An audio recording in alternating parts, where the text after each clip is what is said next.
Welcome to another episode of Anything But Ordinary with Spooky and Raven. Tonight's topic, Deadliest Women Throughout History. Tonight, the two we picked tonight are Katherine Mary Knight and Knight&Nannie Hazel Doss. I am your most awesome host, Spooky, and here is your other awesome host, Raven. Hey, how you doing? I'm doing good. Yeah, it's been raining here for like ever. We had a really bad storm go through here, and we got another one coming in, so I'm just praying that it comes in after the show so I don't get kicked off the air. Nothing but positive, remember? That's right, nothing but positive. There we go. Yeah. Well, I'm waiting for the sun to come out because now that I'm feeling better, I think I finally kicked that cold that I had for over 3 weeks. Oh, I know. It sucks. There's some people who have it for like 5 weeks. I mean, it just came out of nowhere and then just wouldn't go away. But tonight's kind of an interesting topic, I think. But maybe you should give one of those warnings. Well, tonight we are going to give a warning that some of the content may be disturbing to some of you. So so listener discretion is advised. Because some of this really, these were not nice women. Well, that's why it's called Deadliest Women Throughout History, you know. But, I mean, some things might get... I think it should, with the two we picked, I think it should have probably been called the most evilest women in history. There's a lot out there. It was kind of strange because, I mean, Deadliest Women Throughout History is just another one of those reoccurring show topics we have. And, you know, when we were doing our research... with all the reports and the cases that I was kind of sifting through, it just amazed me really how jacked up some people really were and are these days. Oh man, there are some. You wouldn't think women could get as sick as these two got. I mean, there are some sick puppies out there. You're just on an amped level today. You're just like, ba. You must have had a couple of sodas or something. I went to the dentist today, and I'm so happy when I got the numbness back of my nose. He did a front, too. Yeah. No, he's lucky he got out alive. I'm not kidding. I know. Stuck that needle in. Note to self, you know, if you ever have Spooky come be one of your clients for doctors or dentists, be like, no. Refer her to somebody else, you might get punched. But Dom said, because you said these are probably the two evilest women ever, and then Dom said, well, then Hillary Clinton must be on this episode tonight. I had to say it. He made me laugh. But we just want to welcome everybody who's listening tonight. But I don't know. There were so many to choose from, and I know. And with our topics, we talk about everything from the paranormal to conspiracies to cryptids to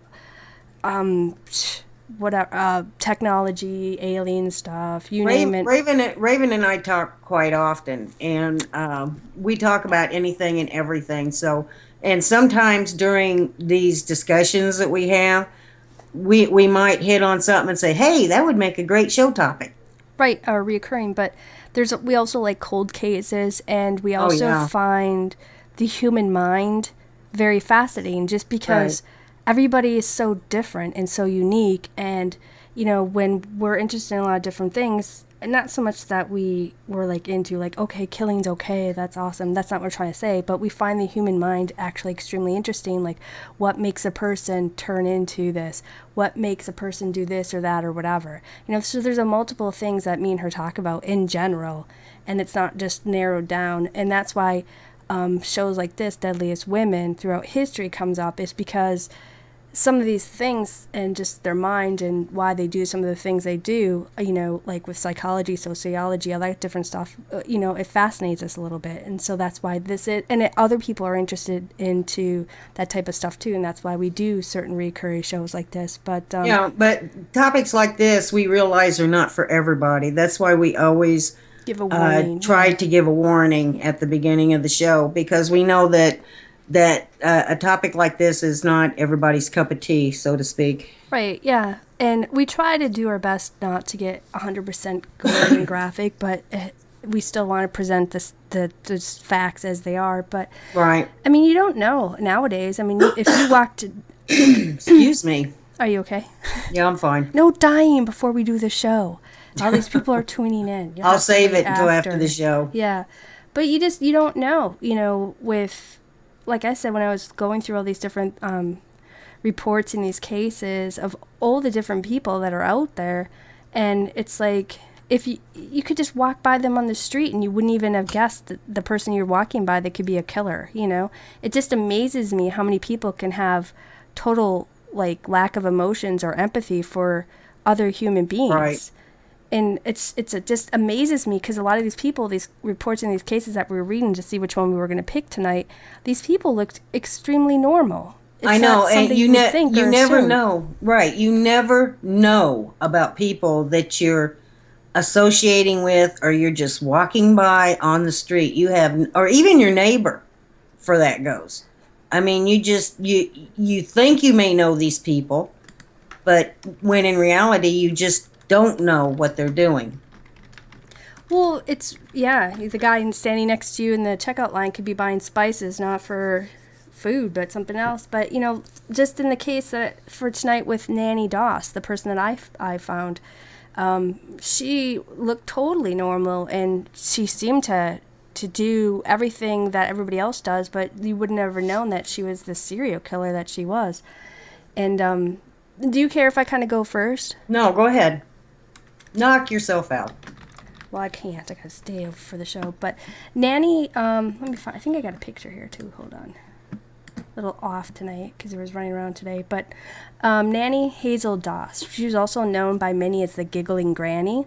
Now, she was born November 4th, 1905 in Blue Mountain, Alabama, to a James and Lou Hazel.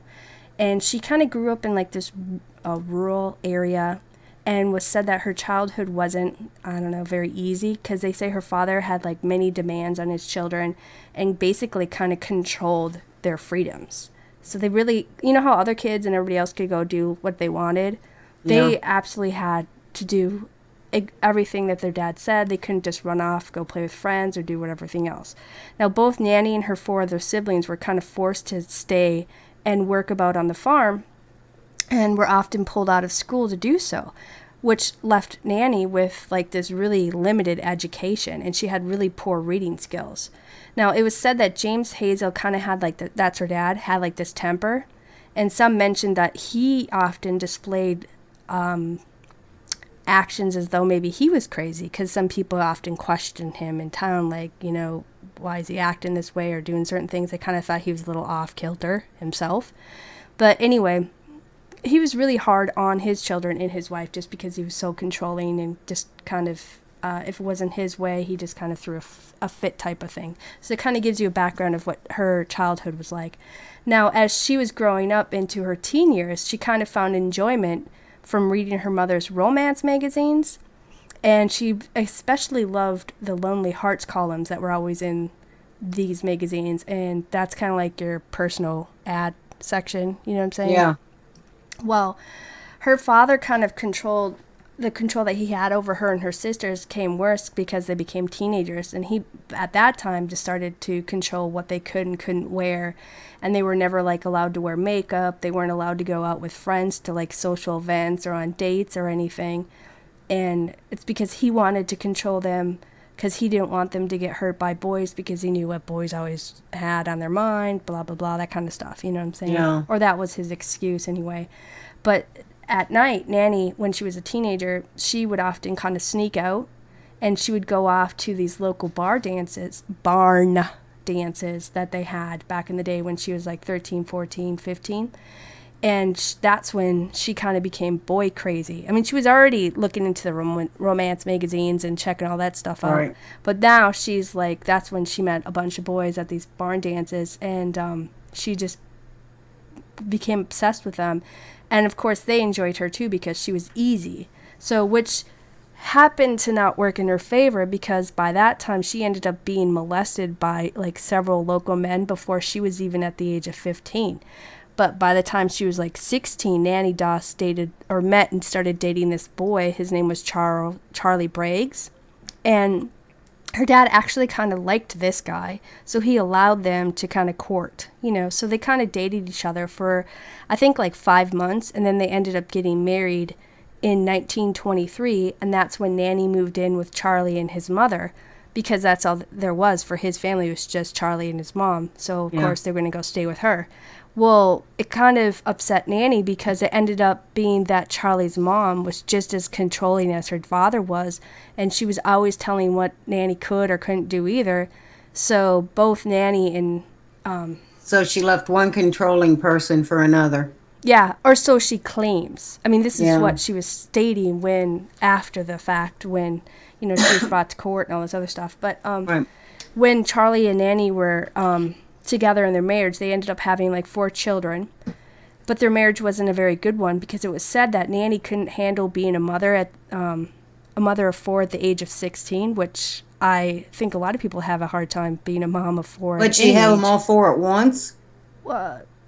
No, I don't know. That's just what the paper. You're right.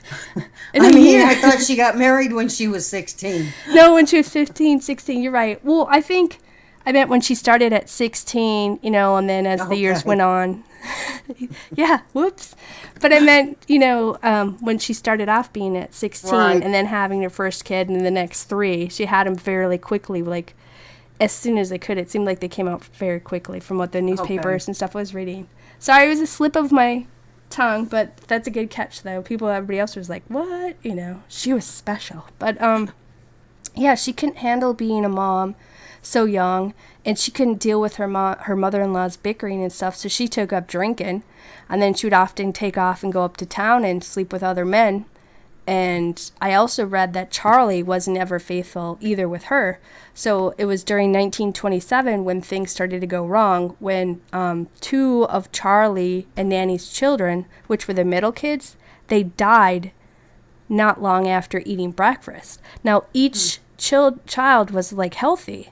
And when Charlie was leaving for work, he said that the children begged him to stay, but he couldn't, of course. He had to go to work. So later that morning, after they ate breakfast, they fell into convulsions, and then they died. My.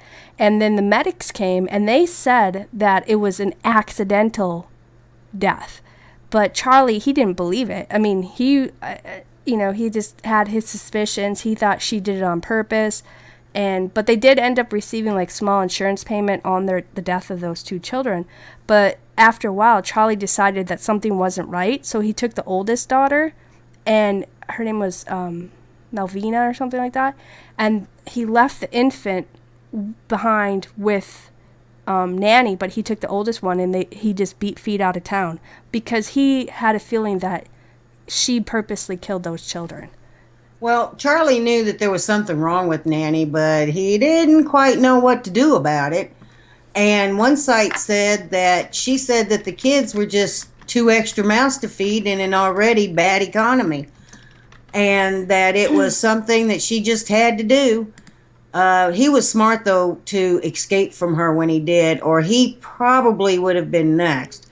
Now, Nanny, the youngest, and the mother-in-law still lived together for a bit until 1928.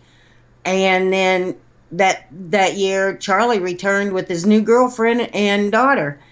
So Nanny and Charlie got divorced, and Nanny moved back to her parents' house with her daughter, Florine. Well, right, because he took off with the oldest one and escaped. Right. And then he met this other lady that he, That takes a lot of nerve, though. When you're going back home, that woman killed 2 of your kids, and you take your girlfriend with you. Well, see, the thing is they claimed it as accidental, but right. I mean, they all kind of knew she did it on purpose, and she ended up kind of admitting this stuff later on, which I'm going to kind of say, but I'm going to keep going into kind of like the storyline to lead up into everything.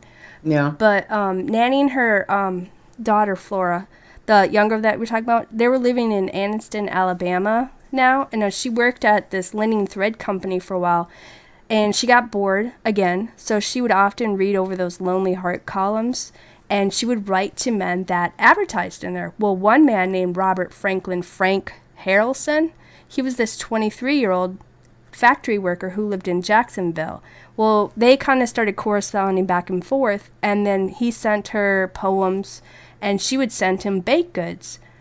And so after a brief time of meeting, they ended up being married in 1929, which was kind of like 2 years after the divorce she had with Charlie. So by that time, I think she was like the age of 24. So her and the youngest, they moved in with Robert, or Frank, we'll call him Frank right now. And it was said on a site that Nanny and Frank, after they were together, they ended up ditching the 2-year-old behind, and they took off on the road, and they left her in the abandoned house. And then the neighbors somehow tracked down Charlie Briggs, and they called him to come and retrieve his daughter from the abandoned house. So her and Frank just abandoned this 2-year-old in the house. Wow. So that even shows you she didn't care about nothing but herself. To me, that's what it seems so far. Well, apparently he didn't either if he let her do it. He went with her. Frank and Nanny took off and they left the kid. That's what I'm saying. Well, anyway, Frank basically, he just adored her. I mean, like, he put her up on a pedestal, and he treated her like a princess for a while. But not long after, that's when Nanny started to realize that Frank wasn't as perfect because, as she said, he started to become like this raging alcoholic. And I guess by then she found out that he had previous felonies. So she didn't...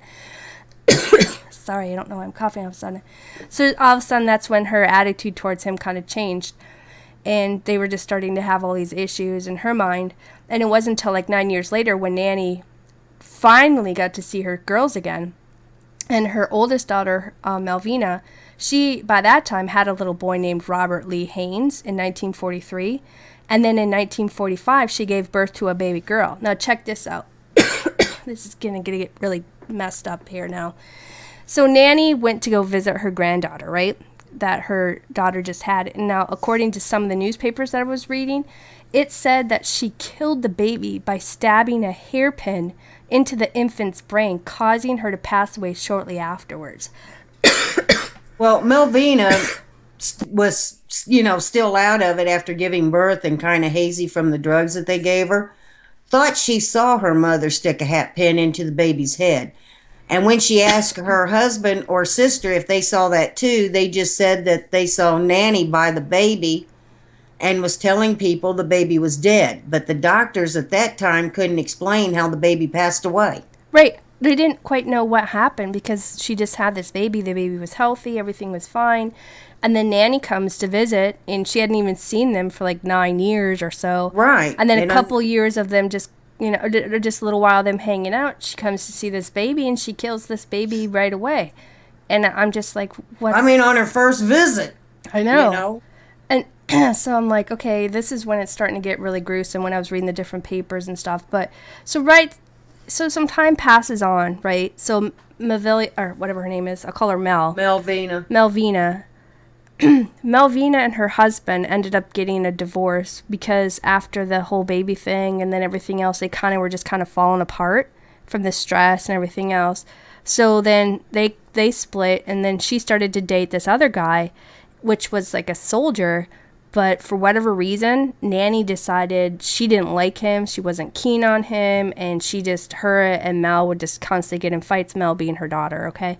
So in 1945, Melvina, she left Robert, which was her oldest son, with Nanny as she went to go visit her father after they kept having all these nasty fights. So she had with, her mom at that time. So she left her son to be taken care of with Nanny while she went on to this trip. Well, all of a sudden, now Robert, he died mysteriously on July 7th, 1945. I can't understand that because she is sure that she saw her mother stick a hat pin in her baby daughter's brain, and she leaves her son. She wasn't sure. She thought, because she was drugged up, so she wasn't sure if it happened or not. She thought she saw that, but she wasn't sure. And so, but some time went on, so she left her son with her, because obviously she was staying with her mom for a while.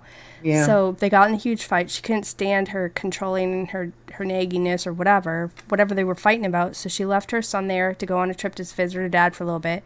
And he ended up dying on July 7th of 1945. Now, the death was diagnosed as asphyxia and from other known causes. Okay, so 2 months later, guess what?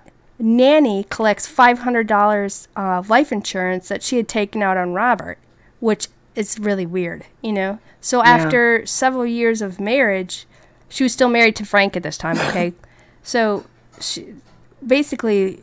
she's kind of detached for herself from Frank because he's just took up drinking, he's took up being a jerk, and kind of flirting around and doing all this other stuff.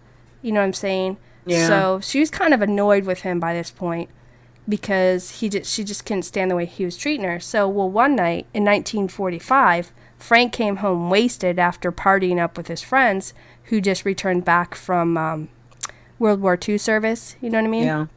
Well, he kind of basically forced himself onto Nanny. This is what she claims, okay? And that's when she decided to put rat poison into one of his many hidden moonshine stashes.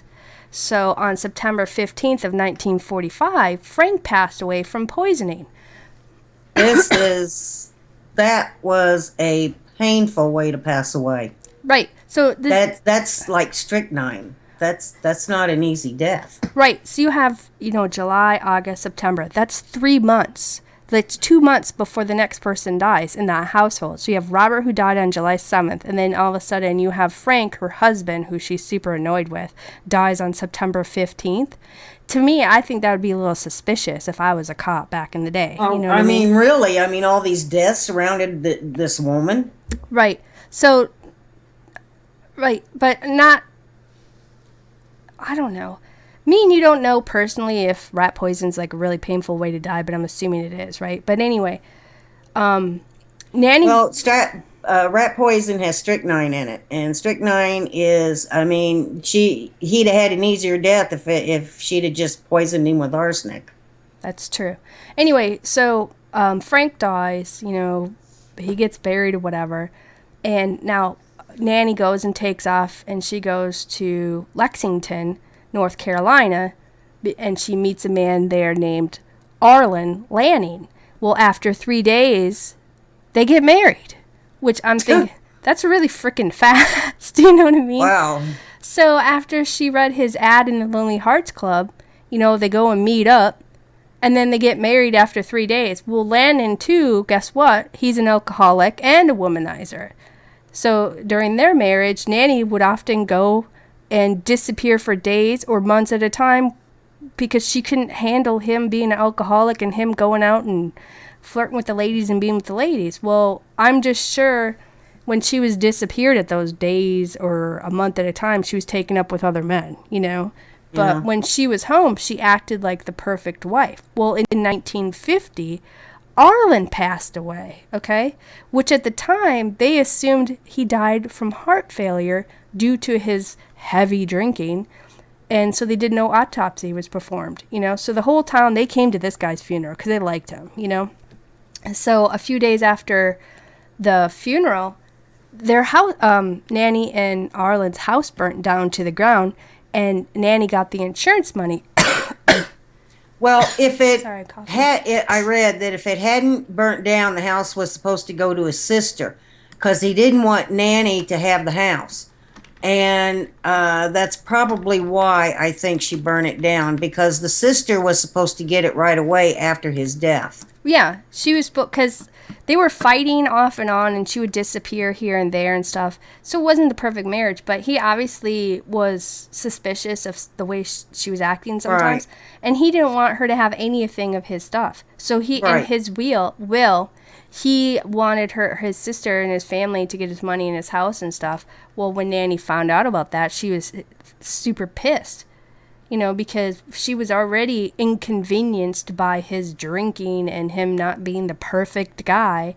Well, guess what? That's what you get for dating somebody for 3 days and getting married. Maybe you should get to know the person first. But I feel bad for him because, this chick's just out killing everybody. But anyway, so after a while, she still was living with his mother.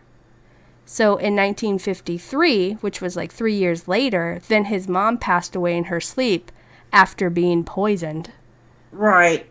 Before Lanning died, one of his nephews was living with them, and it was reported that he died from food poisoning. Oh, that's right. Because when Nanny and Arlen were living together for a while and whatever, his nephew came and stayed with them. And, of course, Nanny's doing all the cooking. She ended up poisoning his nephew. She poisoned him, and she poisoned his mom. Okay, but nobody's putting on these connections. They just think they're dying of natural causes. What do they think? This woman is just surrounded by bad luck? Well, back then I don't think they really did any type of autopsy. I think you had to go through court and stuff like that in order to get an autopsy done or whatever. But anyway, after the mother-in-law passed away, Nanny took off to see her sister Dovey's place. Well, she went and lived with her sister for a while, but guess what? Not long after, her sister fell ill, and she became bedridden, right? So, of course, Nanny's there to take care of her. Well, guess what happened to her? She passed away quickly during the time that Nanny stayed there. So it wasn't even that long, and then her sister, who was fine, all of a sudden became ill, and then she dies. So, of course, Nanny, bored, she goes in search for love again, and she finds this club. It's called the Diamond Circle Club. And that's where she meets this man. His name is Richard L. Morton, and he's from Emporia. Is that how you say that? Kansas? Emporia, I think that's the name of it. Yeah, Emporia, Kansas. Yeah, so she meets this guy from this Diamond Circle Club or whatever. Now, this man wasn't like any of her previous husbands or people she dated because he didn't drink. But he did like to chase women, okay? Okay. And during their marriage, Nanny, her mother, remember Lou? I talked about her in the beginning, who she supposedly loved her mother. You know, she didn't really care for her dad, but she did love her mother. Well, her mother became elderly because her dad passed away. So her mom came and lived with Richard and Nanny for a while. Well, when she moved in and stuff, I think it was in January, from what I was reading from the newspapers, of 1953, her mother fell ill. And passed away of stomach pains. Imagine that. Yeah, well, food poisoning. Well, 3 months later, guess what? Who died? Richard. Richard passed away of the similar symptoms. So, in 1953, her mom dies, of some horrible stomach problems. So they bury her. But then 3 months later, her husband dies of the same thing. To me, again, if I was a cop or somebody, I'd be suspicious. Or even the doctor. It doesn't make much sense. Really? But, okay, then again, in July of 1953, Nanny meets this other guy, and she marries him. His name's Samuel Doss of Tulsa, Oklahoma. Now, he wasn't like any of her other deceased husbands. Yeah, he was alive. No, but he was actually a good man. What I was reading, it said he attended church. He didn't drink. He didn't cuss. He didn't chase women. He didn't do any of the other things that everybody else ever did that she kind of met through these want ads or these club things or whatever. Right. Now, but the one thing that he did do was he kind of forbade her from her romance magazines. He didn't want her reading these magazines. He didn't want to have any TV in the house or anything because he believed that they were neither... I guess he said it was like educational or healthy in any way, so it kind of pissed her off. And so she took off and she left him for a short period of time and just kind of gave him a stink. And he kept saying, well, please come back, da, da, da, da, da. And she said, you know what? I'll only come back if you put my name on your bank account and if you take out a couple life insurance policies and make her the beneficiary. And because Sam truly, really did care about this woman, like a lot. I mean, he just really loved her, which I don't know why. She must have had some really good... That would have been a red flag for me. Yeah, well, I'm sure she was more... It wasn't as upfront, like, do this. I'm sure it was more manipulative and more, just kind of thrown in there or whatever. Not so direct the way I'm making it, but... So, he cared about her, and he wanted her back. He wanted his wife. He wanted a good Christian wife. He wanted that marriage to work. So he felt obliged, and he, did her wishes. So she returned home. Well, that was kind of what would become his downfall, because he did that. But like all the ones before him, he, too, ended up suffering from Nanny's crazed behavior. I mean, she just went nuts. So... she just, I don't know, I think what really set her off is because she couldn't manipulate him, in a certain factor. And she was really annoyed because he was controlling her, and you know how she hates being controlled because of her dad issues. But, you know, he didn't want her to read her romance magazines. You know how obsessed she was with those things, and the fact that she couldn't have TV or anything like that. So she ended up, you know, starting to slip stuff into his food, obviously, because he ended up not that long after going into the hospital. And he was in for, I guess what they did was they claimed he was in the hospital, from what I was reading from the newspapers and stuff, from a digestive infection. And he happened to be in there for like 23 days in the hospital. And it took him that long for them to kind of get him back up to his health or whatever. And then what they did was they sent him home and on October 5th. And that's where Nanny that night prepared him like this welcome home meal of like pot roast and coffee. But what she did was she laced this stuff with arsenic. So Sam ended up passing away that same day on October 5th before the clock even struck midnight. Well, this alerted the doctors that he had, because the doctors were taking care of him for 23 days. And they were actually really surprised that he just went home and just died that quickly, because he shouldn't have. You know what I mean? He was healthy. As far as the doctors were concerned, he was healthy when he was discharged from the hospital. Well, right. They were a little surprised that he came, just got home, and then all of a sudden he died before the clock hit midnight, you know? Yeah. So, you know, they kind of suspected, finally, somebody said, hey, they suspected foul play, and they ordered, like, an emergency autopsy. But since, like I said, back then, those years, you had to kind of go to get a court approved with evidence, you know, in order for you to be able to exhume the body or do any type of autopsy or whatever. So it was going to take him a long time in court, or to even try to fight it, to get them to approve him to do an autopsy on this body. But Nanny, she's like, oh, go ahead. I give you permission. Go ahead and do your autopsy or whatever. This is where she was getting a little cocky, you know. So she happily approved it. And by doing so, you know, of course, they went and took his body. And then they found excessively large amounts of arsenic in his digestive system. Arsenic don't go through the system like strychnine does. Because arsenic is laced with lead, and that lead stays there. Go ahead, sorry. Well, no, that's okay. We're supposed to banter. We're supposed to, you know, say things here and go. That's what the whole show's about. It's about bantering what we talk about or whatever. But yeah, so they found like huge amounts in his system. And after, I guess, several weeks had passed, the Oklahoma police ended up arresting Nanny, and they charged her with murder. Because what they were doing, they were gathering information up and trying to get everything in order to go and arrest her. You know, because you don't want to just go ahead and just arrest her. You want to make sure you have enough things to keep her in jail, whatever. So on November 26th of 1954, she was brought in and kind of questioned. And at which time she made statements that she had never, ever poisoned anyone. Oh, of course not. No, she never poisoned anyone.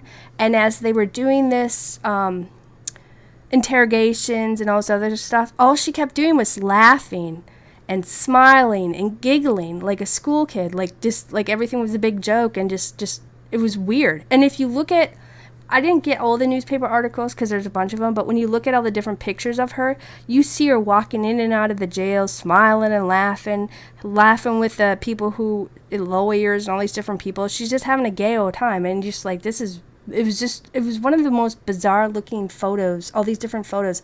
Like, even when she was outside in the court thing, you know, before they found her guilty, her daughter was standing next to her, and her daughter was like glaring at her, and then she was holding her two grandchildren with the biggest smile, like they were just at the zoo or something. It was just the weirdest.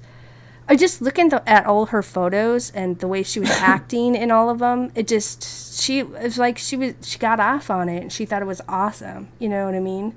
It's just creepy, you know. So it just kind of, you know, so they were asking her all these things, and she's joking about claiming she didn't do this, didn't do that. And then she actually made a statement at one time saying that her conscience was clear and that she married these men because she loved them, you know, and that was just all it was, you know. Well, she told them how she enjoyed romance magazines. I mean, here she's like getting questioned for all these, murder and this and that, whatever. And she's like, well, you know what? I really love my romance magazines. And she stated to them that she was sure that one day she was going to finally find her perfect mate soon. So she didn't even care why she was in there. She was just... She obviously had no conscience. Well, no, she was already she getting questioned, like, did you kill your husband? What's this? What's that? And she's just like, I didn't do nothing. And all she's thinking about is wanting to look at her romance magazines and find her next new boyfriend or husband. Basically, right. Her next victim, yeah. Yeah, it was crazy, some of the things I was reading about her in these articles and everything else. So hours passed into the next day, because they're questioning her overnight, for a long time. And it was kind of like a 2-detective team, two guys would be in there for a while questioning her. And then when they got tired, they'd send in the next 2 guys and they would question or interrogate her. And they also they started coining her as the Jolly Black Widow, And she had a couple of different names, but it was during the interrogation, she would often kind of take off or put her glasses back on, at one point saying, she only wore them to kind of help aid her with her headaches, because she claimed when she was 7 years old, she's had these headaches since she was 7, because when she was 7, she was like in this accident when she was, I guess, from what I was reading, a couple different papers, sometimes papers say a little bit different thing, but how newspapers kind of sensationalize things and change things or whatever. But either she was in a train or she was in a buggy, but I'm just going to say she was riding in a buggy with her family, and then it was hit by a train, and then it ended up throwing her out of it, and that's when she hit her head. So she claims because she hit her head at the age of 7, she'd had all these bad headaches, and it kind of made her a different person, you know what I'm saying? Yeah. So she was throwing that in there. I think she was smart enough to know to try to throw something like that in there to kind of get her, control into this, to try to get them to let her know that she was probably just insane, or it was because of her head, that's why she did this. Got to get that insanity plea in. Right. Well, during these interrogations, she never once, from what I was reading, never once lost her composure, and she was always smiling, and she was always laughing, and she was really cheerful, and it kind of creeped all these people out, which it totally creeped me out, But the newspaper by that time, because she'd been there for over 24 hours or whatever, this is when all the newspaper reporters and the wire services were spreading the story of Nanny Doss, Grandma, being accused and questioned of 2 deaths caused by arsenic, Yeah. So by the next morning, the police had gotten, because when the papers got out and everything else, that's when the police started getting all these phone calls of more evidence against Nanny. Now, what these reports were they're telling you need to check out, because she had been married to this guy, or she was married to this guy, or this and this person died when she was around them. You guys need to go check this out. You need to look into this. Maybe they died of the same thing. So, because they were just getting all these reports saying, well, she was married to so-and-so, and then he died, in an untimely manner. Then they'd say, well, her sister, she was just taking care of her for a little bit, and then she died. And then somebody else called and said, well, did you know she had 2 younger daughters with Charlie, and they died in her care too, so they're like, okay, what do we have here? They had to sit back for a moment, because at first they were just thinking it was just Sam. The one that they knew of, where they had this autopsy. But now they're getting all these phone calls. They're getting all this information of her being married in different states, and all these people dying quickly just being in her presence, So that's when they started having to pull in and really start to dig around and see what they really had here. Well, I don't know. This woman's just jacked up. But anyway, so in the next 8 hours, she was, like I said, she's just constantly giggling. But then at one point, she finally said, you know what, I lied about some of this, some of the things that I stated in previous questions. And then hours kept going by. And then she finally admitted to one of the officers that she's like, you know what, okay, fine. I did poison Sam. But it was because he was annoying her after her marriage. Right after they shortly got married, she just said she was really annoyed by him, so that's why she poisoned him. But she said, you know what, I felt sorry for him, but then she said, I should have felt sorry for myself, saying she didn't know what she was getting into.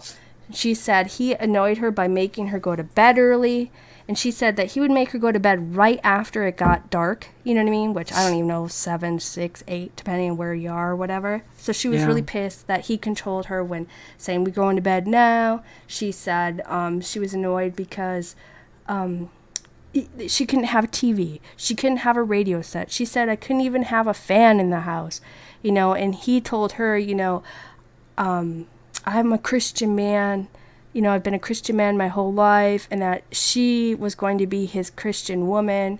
And that's what she told the police, that's why Sam, you know, died, because Sam got on her nerves, and that she decided to put rat poison in his coffee.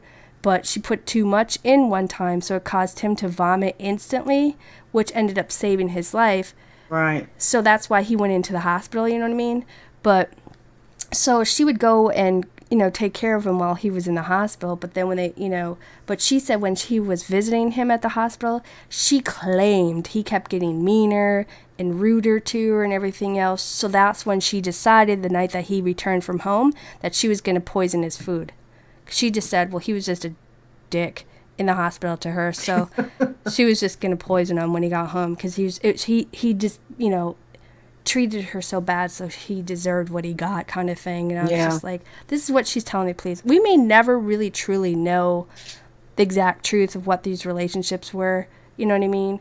But so after she told all that statement and stuff, she signed the confession that she made and stuff, and then she stated, well, my conscience is clear of that now, you know. So the detectives, they continued to question her over the other people they received their reports on. Remember I told you about the phone calls and stuff? Well, then that's when she said she met her fourth husband, Richard, in Alabama at a bus station. I don't know why I almost started talking Southern there for a second.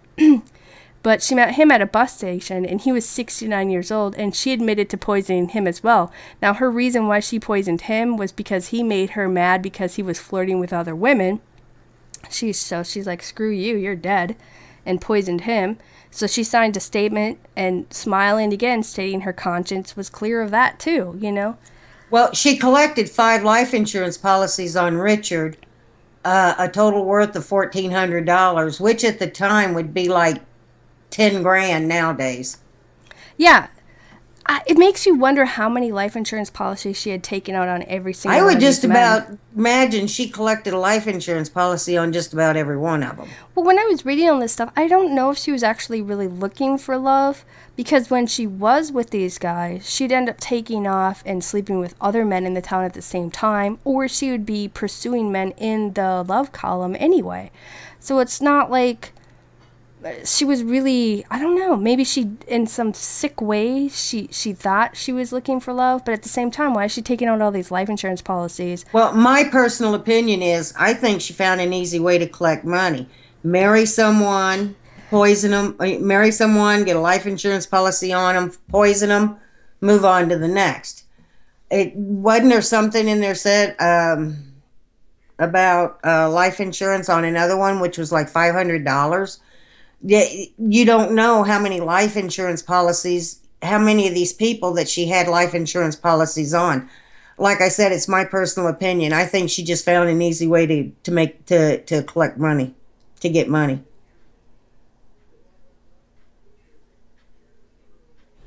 Right. It just, there's a lot of things I was thinking about, and I'm kind of quickly going through this because we only have 2 hours. I'm doing one and you're doing one, and I guess we probably should have done them separately because each of them could have took up a 2-hour show. That's why I'm kind of rushing through this. But there's just so much to this woman and everything that she was doing. But like, and I agree with you, you know, but hours passed. And they kind of trapped her, you know, because after a while, you know, you're trying different ways when you're interrogating people and everything else.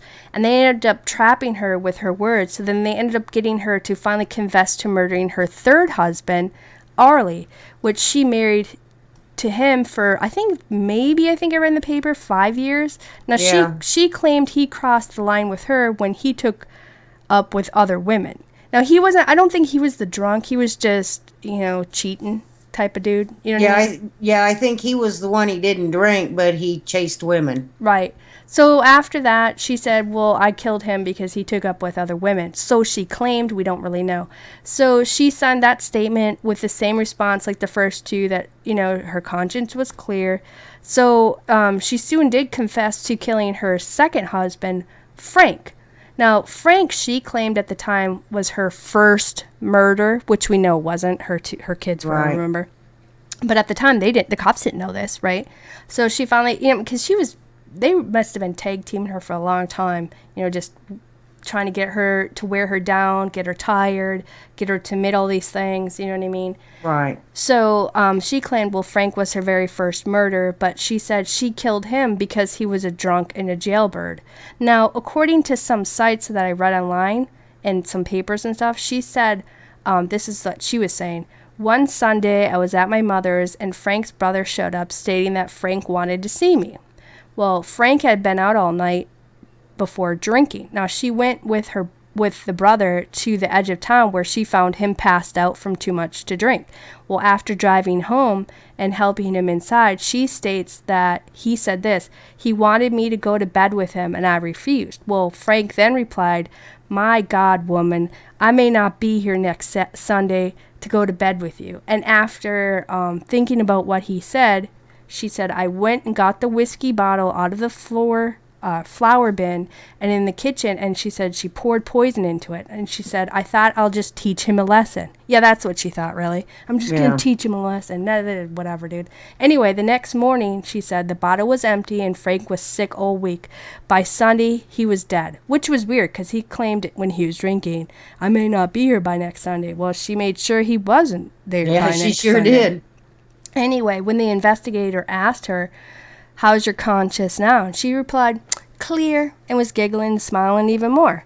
So I'm sure they were probably annoyed by her, you know what I mean? But after that point, she said, no matter how much, this is what she told the investigators. She said, no matter how much more questioning you're going to do, you're not going to get any more confessions out of me. And you can go and dig up all the freaking graves in the world you want. You're not going to get any more statements from me. Well, they did. That's exactly what they did. They went out and they exhumed more bodies, and it was proved all the bodies were proved to have had died by poisoning, but she never confessed to any more murders. And when they asked her what she thought they should do with her, she's still sitting there smiling, saying, "Why, anything you like."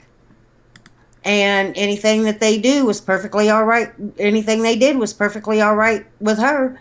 And the only reason why Charlie survived is because he knew something wasn't right with her. And when she was in a jerk mood, he said that he would never eat or drink anything that she touched or prepared. And even right before Sam Doss died, she was actually corresponding with another man from Goldsboro, North Carolina. I think his name was John Keel. Yeah. He was like 60 years old and a farmer, and she had sent him baked goods through the mail, and he was waiting to meet up with her. But luckily for him, she was arrested for Sam's death, or he might have become her next victim. You know what? I'm afraid anybody who got any of her baked goods probably were poisoned in general. Maybe there was like a little bit of poisoning in all those baked goods. I don't know. Maybe that was her way of enticing them. Like, hey, look at how great of a cook or a baker I am, blah, blah, blah. And, but I mean, that's just sick. She's right when she's basically killing off Sam. She's out there, like I said, already wooing other men to become her next victim is what I feel like. But, I read on some sites, and of course, we're going to list all of our references in YouTube after tonight in the description. But some of these sites said that there was a few years where Nannie wasn't kind of accounted for, and that they thought she might have been living one time in Idaho, and I think also another time possibly in New York at one time when I was reading these papers and stuff. And they said that she... I think they said that she might have even been married to this guy named Hendrickson, who also passed away quickly like everybody else did. But irregardless, I mean, this woman's just jacked up. You know what I mean? She had I don't know who...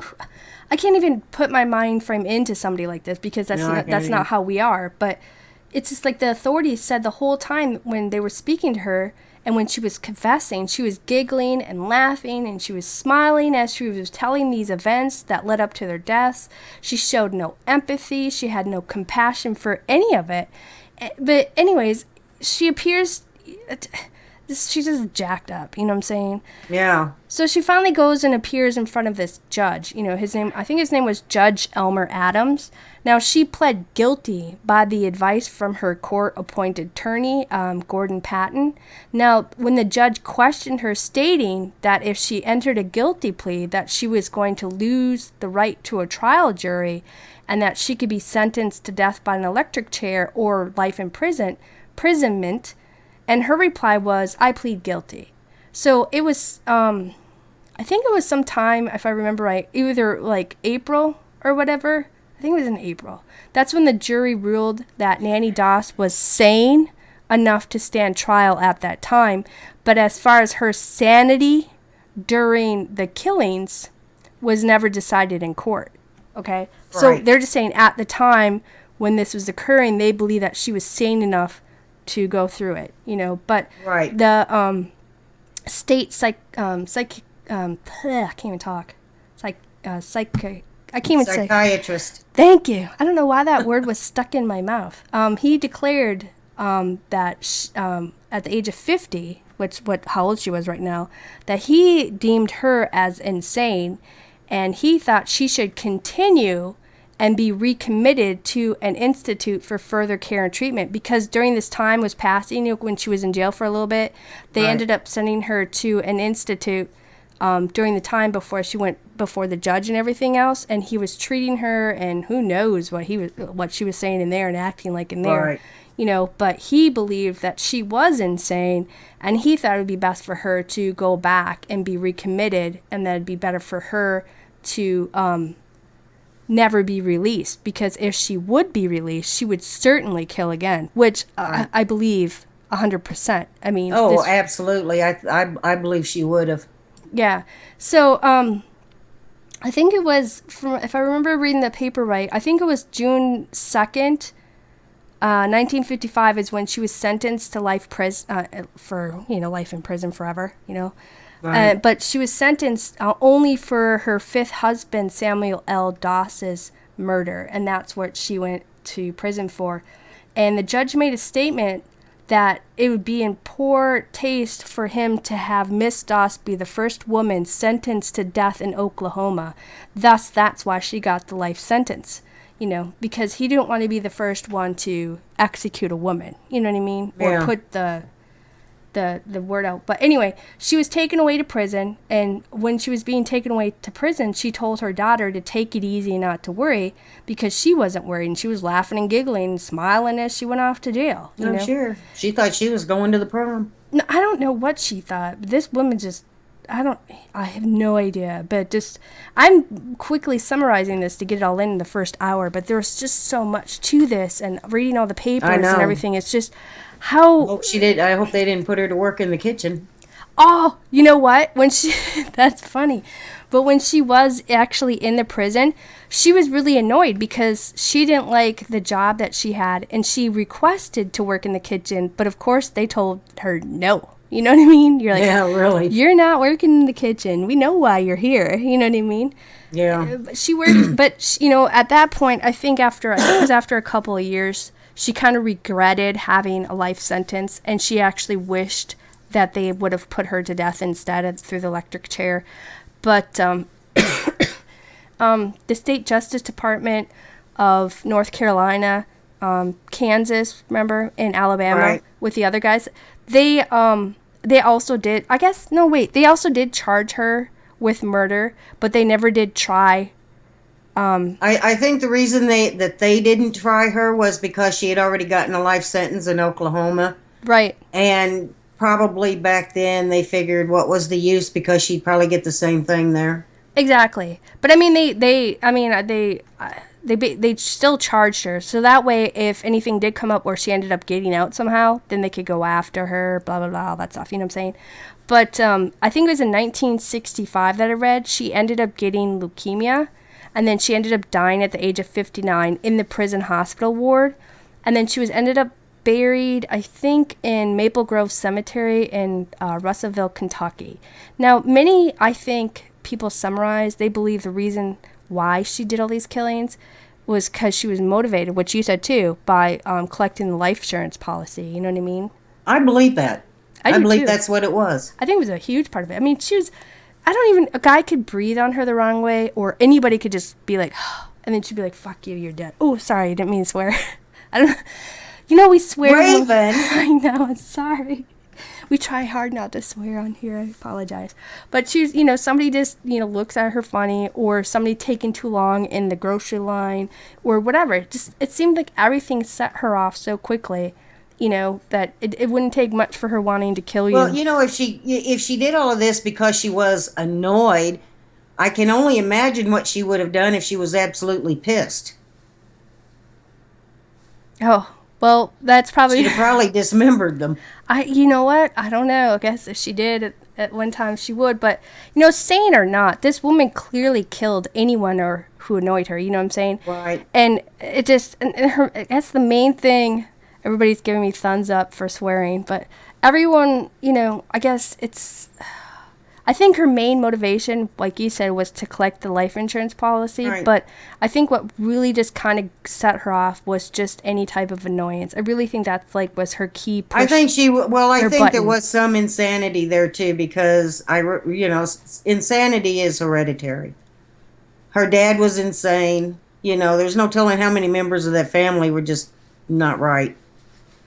Well, anyway, she ended up getting away with murder for 30 years. Yeah. Now, from what's been gathered, Nanny Hazel Doss killed at least, from what I was reading into, okay, at least 12 people. Now that we know of. Yeah. Now, they term her as the giggling granny. Now, her first victims, like I said, were her 2 younger daughters that she had with Charlie Bragg, which she ended up poisoning their breakfast food and killed them because she was annoyed, because she didn't want to be a mother anymore and stuff like that.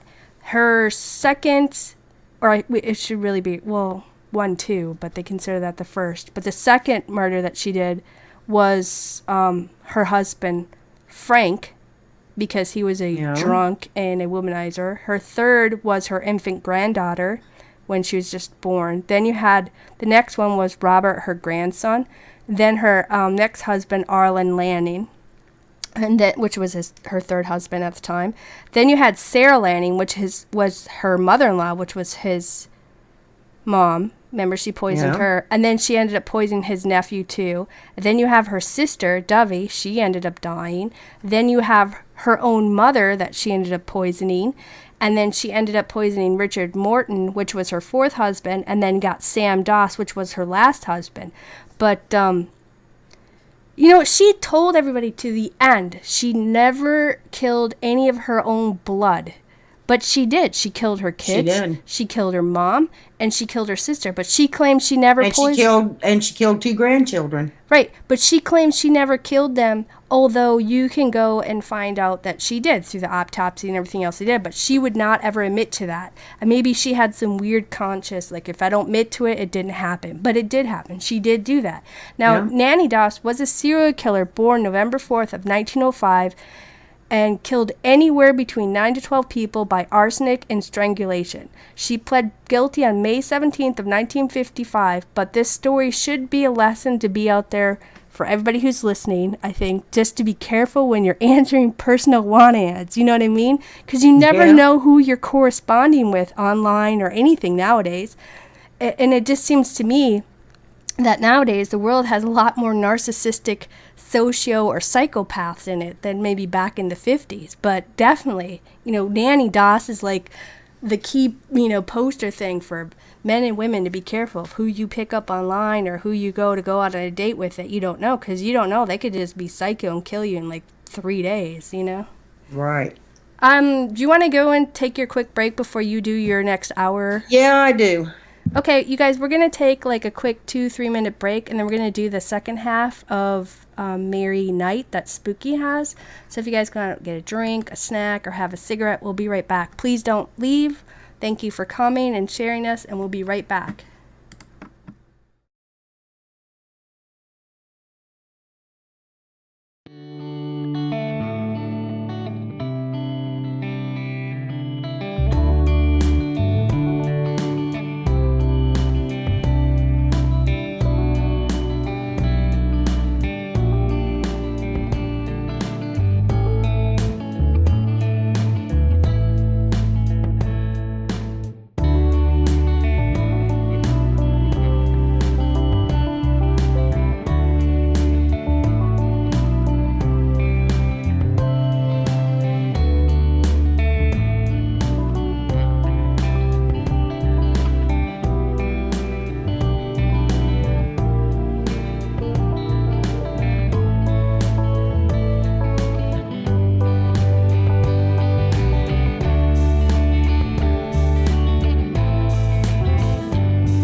Welcome back to Anything But Ordinary. I'm your host, Raven, and of course we have Spooky with us. We're returning with the second half of our show, Deadliest Women Throughout History, which is about Katherine Mary Knight and Nancy&Nannie Hazel Doss, both mentally challenged and insane women, I think. I mean, yep.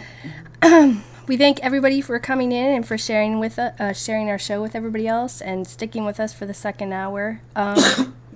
We're sorry if we're kind of rushing through the topics, but these were two women that we could have done an entire show on each of them. Separately, yeah. We had no idea at the time when we picked it, but then when we got researching into it or whatever. So that's why I kind of rushed through the first one, kind of threw it out there real quickly or whatever. But Spooky, why don't you go ahead and share the story about Katherine Mary Knight's insanity. But before I get into this story, I'm going to repeat my warning.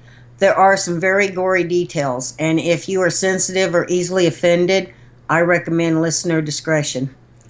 Now, Katherine Knight was from Aberdeen in New South Wales, Hunter Valley, and is the first Australian woman to be sentenced to life without parole. She was convicted of the brutal murder of her partner, John Charles Thomas Price, known to his friends as Pricey, in October of 2001. Mm-hmm. She is currently serving her time at Silverwater Women's Correctional Center.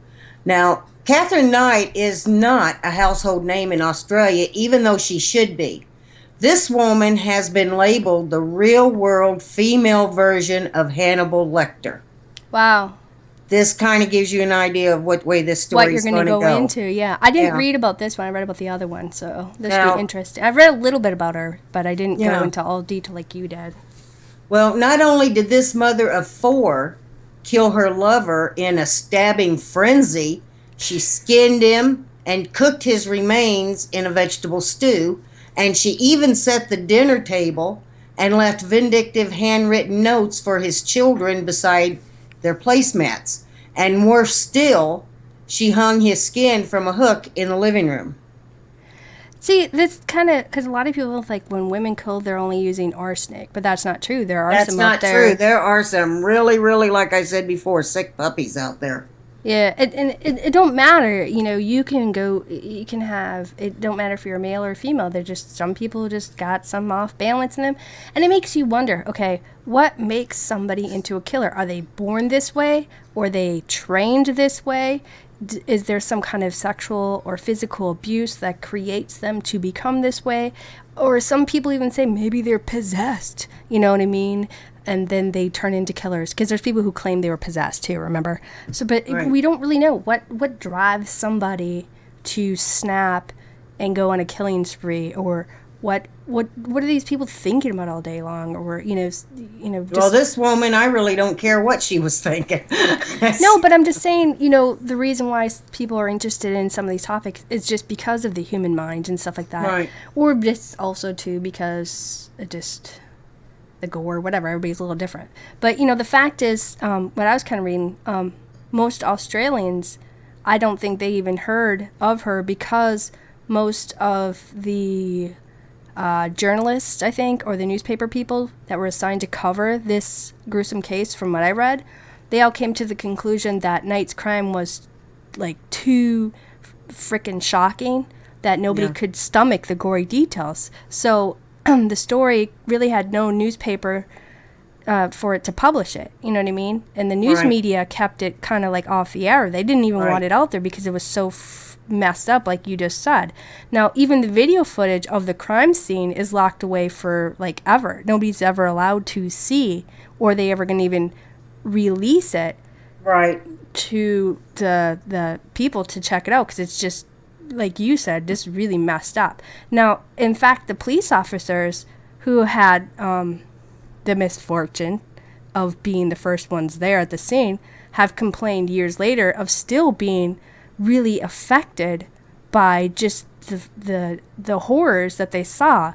And one officer actually went to therapy for years just to try to deal with what he saw and what's burnt in his brain forever. I mean, this tells you this is really bad. I mean, cops see and deal with a lot of horrific things, just like soldiers. You know, they all go through these intense things, but sometimes you come across something that just really messes you up. And this is one of those things that really messed them up. This really messed up the police officers.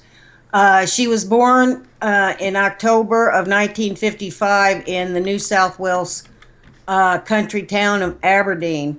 And today, Aberdeen has a population of only 2,000 people. Now, Knight was one of 8 children. Jobs in Aberdeen mostly revolved around the local tannery or the abattoir, where Knight would later hone her cutting and slicing skills. An abattoir is a slaughterhouse, for those that don't know. She came from a wild family. She had a wicked temper. She had 4 children by 3 different fathers, and she had a history of 4 rocky and often violent relationships. Now, the violence was usually connected to her fascination with knives, and was at sometimes so unbearable that her male partners would just kick her out. When she actually had no education, really. Knight and her twin sister Joy had a reputation in high school for being rough and were feared by both teachers and school kids. Wow. And the twins apparently fought like cats and dogs in the playground, usually against each other, but if anybody looked sideways at one of the girls, her twin would jump right into her defense. Now, most locals remember Knight as a pleasant girl who was nice and friendly when she was in a good mood. Right. But people in her circle, her family and her friends, knew to keep away from her when she was in a dark mood. What was that more often than none, I'm sure? I'm sure. The Knight children were 6 boys and 2 girls. They were brought up in a home full of domestic violence. Now, Knight's mother, Barbara, had the 4 oldest boys with her first husband, Jack Ruffin, who was a pig farmer. And when Barbara had enough of Jack's drinking and gambling problems, she left him for Ken Knight. He was an abattoir worker, a slaughterhouse worker, and with him she had 4 more children. Now, Barbara suffered violent abuse in her second marriage. I mean, she endured black eye after black eye, and the beatings were so common and to the point that the kids would no longer either notice or even bother to ask questions. It just became a way of life for them. And Barbara would even make a joke of her battered face, saying that her husband would knock her out for sex. Oh, boy. Well, that's not... And the violence was not only between the parents. According to Catherine, she was regularly sexually abused by her brothers, and her parents took turns in beating the kids with anything from an electrical cord to a dog lead. Dang. Or a dog leash. Yeah, that's jacked up, dude. Now, Knight wasn't a good student, so she left school when she was 16. She was considered to be almost illiterate, and she only aspired to join other family members at the local slaughterhouse, the Aberdeen Meat Works. And she began working there in 1974 when she was 18. Well, right. It's a kind of not a really great environment in the first place, the slaughterhouse, you know. But, you know, what I was reading, she actually really enjoyed her work. And according to some of the workers, she actually took her job like extremely serious. Oh, yeah. She loved her job. Co-workers claim that Knight would wander over to the front of the production line and watch the pigs have their throats slit. And some assume that she was watching and learning, but others commented that it was bizarre as to how much time a young woman would spend watching animals die. And I'm not trying to be rude or anything, and because I know nobody, most of everybody probably goes to the grocery store to get their food, and maybe not too many people are farmers or have their own livestock and have to and appreciate the life that is being lost in order for us to have food and live. But to me, it's not these pig factories or these slaughterhouses. If you've ever seen some videos on YouTube or whatever, when they're asking people to kind of ban this place or ban that place, it's very gruesome. It's brutal. It's revolting. The animals are still alive, and then they get, it's gross. So for her to, it's not like the animal is knocked out and then slit its throat. The animals are usually... It was almost like she was fascinated with watching them be killed. Exactly, because they're still alive, hung upside down on hooks or whatever, and they're just sliced down a row, So this is a very nasty thing, and for this woman to take, almost like these people were saying, glee in watching this happen, they were right in saying this is Well, just this abnormal. was in Australia, too. In the United States, the animals are actually dead by the time they're hung up on the hooks. And that's not true. That's not true. You can see a lot of places where they're still alive, but that's another show. Anyway, go on with the thing. Well, there were 4 major relationships in Katherine's life, and according to the 3 that lived, they all really loved her and adored her in the early years. They said that her cooking skills and housekeeping abilities were average, but it was a combination of What the heck is average? I know. I wondered about once in that. a while. What the hell does that even mean? Anyway. Well, maybe she didn't clean very well. I don't know, I have no idea. But it was a combination of her possessiveness and her suspicious nature with the burst of violence that frightened her men off. And all but one successfully escaped with their lives. Now, Knight married David Kellett in 1974 and had 2 daughters with him, Melissa in 76 and Natasha in 1980. And when that marriage broke up, she began a love affair with Dave Saunders, and she had another daughter, Barbara, in 1988 with him. Now, her next partner was John Chillingworth, and she stayed with him from 1990 to 1993, and they had a son, Eric, in 91. Now, her final relationship was with John Price, who was known as Pricey. David Kellett was Knight's first true love. And for many years, Kellett claimed that she was the perfect wife, mother, and housewife. But her borderline personality disorder was always just a breath away. Yeah. Sometimes she would just snap. And nobody knew what would set her off. Yeah, what would set her off, or even when she would go off. And one night, Kellett's life almost ended because of a darts competition at the local pub. One of the elements of Knight's personality disorder was a feeling of abandonment. And if you told her that you would be home by 10 o'clock at night, well, at 10:15 and you were not home yet, she would be in a rage. And by 10:30, she would be in a murderous rage. Well, Kellett recalled that one time she phoned him at 10 and said, "The pub's closed, come home." And he said that the dart competition isn't finished and I'll be home when I'm ready. Now, this was not a good thing to... bad mistake, First he came home late. First was mistake he came home late. The second mistake was telling, kind of like, I'll come home when I'm done, Yeah, really. Now, tonight, this was the ultimate insult because it meant total rejection. And the only way for her to make herself feel better was to exact revenge. So when Kellett came home, she was waiting for him at the front door, and as he opened the door, Katherine hit him in the back of the head with an iron. Dang. He woke up 2 days later in the hospital. Like a cast iron skillet or like an iron. Clothes iron. Clothes iron. Now, Kellett, like I said, he woke up 2 days later in the hospital. Now, Kellett chose not to involve the police, but when he went home from the hospital, she had hung her knives above the bed on this special hook. So these knives were above the bed with the points pointed down. At his spine, huh? Yeah. What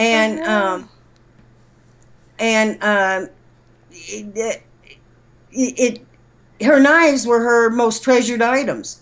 Kellett later claimed that his mother-in-law warned him that Katherine had the potential to murder. He said that her mother said, now I'm quoting him, he said that her mother said to me soon after we got married, "You want to watch this one. If you do the wrong thing by her, she will kill you." Now, he paid no attention to what his mother-in-law said, because he thought it was just one of those things that mothers say, and he never believed that Katherine would actually kill anybody. He said that on their wedding night, she grabbed his throat and choked him for what she perceived to be a lackluster sexual performance. Hold the phone. Okay, I don't know how many women he dated where mother would jokingly be like, "Yeah, my daughter's gonna kill you." My mom don't run around and tell people like, if you don't. My mom say that. Yeah, my mom don't be like, well, if you don't obey what she says or be kind to her, she's gonna kill you. I mean, mothers don't just say that, unless their daughter or their son are really jacked up. You know what I mean? So how many people was he dating that were potential killers for him to be like, oh, that's nothing. That's, mothers just say things like that. You know what I mean? And secondly,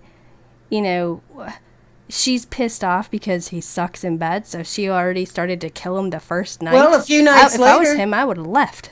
A few nights later, she beat the crap out of him because after having sex 3 times, he turned over and went to sleep, and it pissed her off.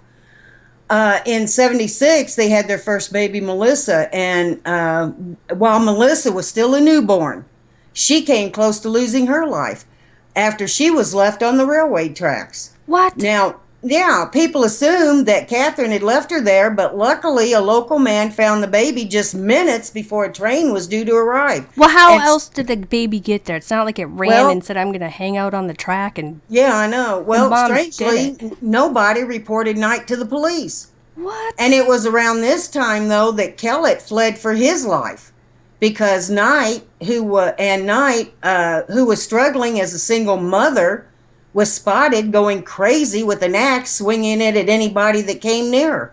And some people assumed that she was just beside herself with grief because her husband abandoned her, while others labeled her the town psycho. Oh, okay, she is the town psycho. No kidding. Yeah, she was the town psycho. Okay, I don't know why he didn't leave her sooner. I mean, everything Probably she afraid did. to. Yeah, no doubt. Probably. Well, she was seen smashing baby Melissa's pram into fences and poles on the street. Wait, she was smashing the baby's what? Buggy. Oh. They called them prams. Strollers, you mean? Strollers, there you go. The stroller into fences and poles. And her psychotic behavior reached a fever pitch when she held a family at knife point in a local service station. She was smashing windows and she was holding a little boy hostage right in front of his terrified family. It was believed, I think, that she targeted the service station simply for the fact that the owner had fixed her then ex-husband's car. And he wasn't her ex yet. They were just separated. Okay. Estranged husband. Car. And the reason why she was pissed is because if they didn't fix his car, he wouldn't have been able to flee her and the family. So at that point, I think I remember something saying that the police came and they ended up managing somehow to get her to calm down, and they ended up kind of obtaining her, getting her to calm down, drop the stuff, and to go with them. And then they ended up, I think, if I read this right, on some sites, I think they put her in like this psychiatric ward at the local hospital just to kind of be assessed. But they should have just straight up tased her. And, well, they didn't have tasers. I don't know if they had tasers in or not. I don't even know. It was 2001. But she told this tale of woe. How she had been physically abused by her husband. But according to Kellett, he was the victim of the violence. Yeah, he was totally. He cited his numerous hospital visits, including the one for a fractured skull. Now, Kellett eventually returned home, and a second baby, Natasha, was born in 1980. But the marriage never recovered, and after surviving 10 years of violence and threats from Katherine, Kellett finally left her for good. Well, listen, somebody made a good point. Why didn't he ever call the cops on her? Because back then, and this is Australia, so I'm just assuming that a man's man didn't admit that his wife was beating the crap out of him, and American men do that too. People don't realize that domestic violence isn't always the man A lot of times the man is the victim, but he's not going to admit that his wife's beating the crap out of him. Yeah, that might be why. I don't know. We don't really know why because there was nothing that you read or I didn't read. That's just my opinion on that. But that's just what I happen to believe. Now, it didn't take long for Katherine to find herself a new lover. Dave Saunders became the father of her next child, a daughter named Barbara. Now, according to friends, Saunders was a gentle, polite man who loved dogs, and he was not prone to violence. But he soon found himself subjected to these horrible bouts of rage involving scissors, irons, and saucepans being thrown at him by his psychotic lover. And the worst thing that Knight did to Saunders, she slit the throat of his 8-year-old puppy right in front of him. And Saunders later told a packed courtroom that Knight had defended her right to kill his dog by telling friends it was payment for him for punching her in the stomach when she was pregnant. What? Now, of course, Saunders denied that this happened and claimed that she killed his dog because she was having one of her violent outbursts and wanted to do something horrible to upset him. You know, it's really hard for us to really know whatever really took place in someone's home. If there was mutual abuse or not, we don't know. We're only going off of what you read up on article, wherever you got your reference. I don't even know, sites and stuff like that, or from what I got from my newspaper articles with Nancy Doss or whatever. But Saunders' friends, they were used to listening to stories of his partner's violence, and that they took bets on when the next attack would take place. I mean, they started making jokes about this. Like, they must have like, you're such a pussy, you know what I mean? You can't even stop your woman, ha ha ha, let's start taking bets on. But they didn't know. They try to live with that woman. They probably wouldn't be joking if they really knew the extreme, of how insane she was. Yeah, and it wasn't unusual for Saunders to go to work with cuts and bruises on his face. Katherine had even broken a couple of his ribs, and she inflicted cuts on his wrist so deep he needed stitches. Jeez, what is he doing with her? Well, I don't get this. I don't get that either. But before that relationship ended, Knight even vandalized Saunders' car and then took an overdose of sleeping pills in a half-hearted attempt to end her life. I guess to get sympathy. And soon, once again, she was staring at the walls of the psychiatric ward because he had finally hit his limit. Right. And like Kellett, Saunders fled for his life. He should have fled a long time ago. He should have called the cops on her. He should have had her institutionalized. There's just too many things that. But you know what? Think about it. Sometimes it does kind of still occur today. If a man calls and say, the girlfriend was just beating up on him, the cops will come. The girl, and I'm not trying to take one side in any of these on one sex or the other, okay, guys? But I'm just saying I have seen this occur where people will call the cops, and then the man's the one who's called, but then he ends up going because she has a scratch mark on her or whatever, but she doesn't get taken in.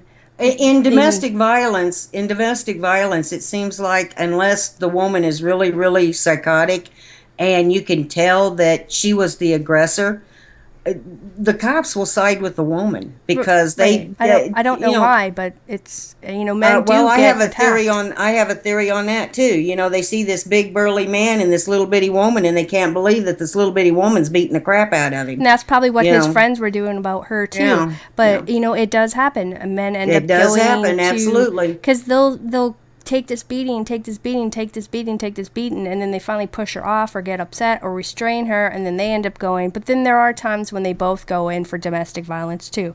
So it can happen. It does happen. And maybe that's one of the reasons why he didn't call in, because he didn't want to end up going to jail because she'd pull some story on him, Right. Well, Knight also showed violent behavior towards her daughter, Melissa. Mm-hmm. One night, Melissa was an adult when this happened. She was drinking with a friend at the Aberdeen pub, and her mother grabbed her by her hair and repeatedly hit her head on the table. And when Melissa collapsed on the floor, Knight dragged her by her hair and took her to the parking lot, smashed her daughter's head into the side of the car, and then threw her onto the passenger seat. And the locals in the bar were too afraid to come to Melissa's aid. And to this day, Melissa, who is a big supporter of her mother, denies that this happened, but police and witness reports say otherwise. And locals also tell the story about the time that Knight attacked her elderly mother, Barbara, through an open car window. Apparently, her then husband, Kellett, said something about the family that Barbara found offensive. And Knight, who had been, Catherine, who had been watching from the house, ran outside, grabbed her mother, and punched her in the head and left her unconscious. Yeah. See, this is different. Your case and mine is different. Where, she wasn't going through doing all this. Woman was just, I don't even know. She wasn't hiding her violence. No, she was just straight up, I don't care. This woman was just off big time. But of course, it probably had to do with the abuse that she took as a child. It molded her into what she is, because that's, you know what I mean? But, that's no excuse. There is no excuse for another person harming another person. There is absolutely no excuse ever. for it. You know what I mean? Never. But some of these shocking family fights were actually witnessed by his mother. And she begged her son to get away from that family while he was still in one piece. Oh, yeah. And days later, Knight found herself a new lover, John Chillingworth. Now, this romance began in a local pub, and within weeks of their meeting, Knight was pregnant with her son, Eric. Now, this short-lived relationship was, as you guessed it, marred by violence, and the final straw for Chillingworth was when she took his false teeth and smashed them to bits. I heard you giggle, because have you ever wanted to smash somebody's false teeth? I've done it. That's a long story. I've done it. Note to yourself, nobody hang out by Spooky if you got fake teeth. If you have false teeth. She'll smash them. I'm going to go get my flashlight taser and keep my eye on you now. Well, luckily for Chillingworth, like the two men before him, was able to escape with his life. Yeah. So soon after this, Knight met John Price, or as like I said, as his friends called him, Pricey. Pricey. Now, Pricey was an average Aussie man. He worked hard. He loved his beard. He was a loving father to his children from a previous marriage. Now, as a local, Pricey would have heard the stories about Knight. Her violence, the suicide attempts, her stints in the psychiatric hospitals, and her fondness for knives. I have a question. Were they both like alcoholics or druggies? Do you know at all? Somebody asked a question or sort of made a statement in their film. She drank, but there was nothing in there about her being a heavy drinker. She just I'm sure it probably contributed to her I'm rage. sure it did contribute to her rage, but she also had a borderline personality disorder. Well, she also had more than a borderline personality Well, I disorder. think it was more than borderline. That thing crossed the border and was into a whole new country. Associate disorder, a freaking psychopath disorder, really. Yeah. It's not even disorder. She's just a psychopath. Straight up. Crazy. But he would have heard about all of this. Right. Now, he was said to have been a kind, loving man. He was a father of 3 children that he shared custody with his ex-wife, Colleen. Mm-hmm. And him and his ex-wife had an amicable separation. Right. They were friends. Separated, but they were not divorced. Right. Okay? Okay. His eldest child was an adult, and his 2 youngest children were teenagers. Now, by this time, Knight was in her late 30s, and she was living with her 2 youngest children, Barbara and Eric. Price was living in the marital home that his ex-wife said that he should keep. And Pricey's home was still filled with many of his ex-wife's belongings, and Knight just hated this. to her, it felt like it was still Colleen's house. So the couple lived separately, which I guess was a good thing at the time. But Knight spent several nights a week at Pricey's home. Right. And she only returned to her own house so she could get her kids ready for school. Right. Now, the couple had heated arguments about Pricey's reluctance to officially divorce Colleen and marry her, because he was not interested in getting married again, and this caused bouts of violence between the two.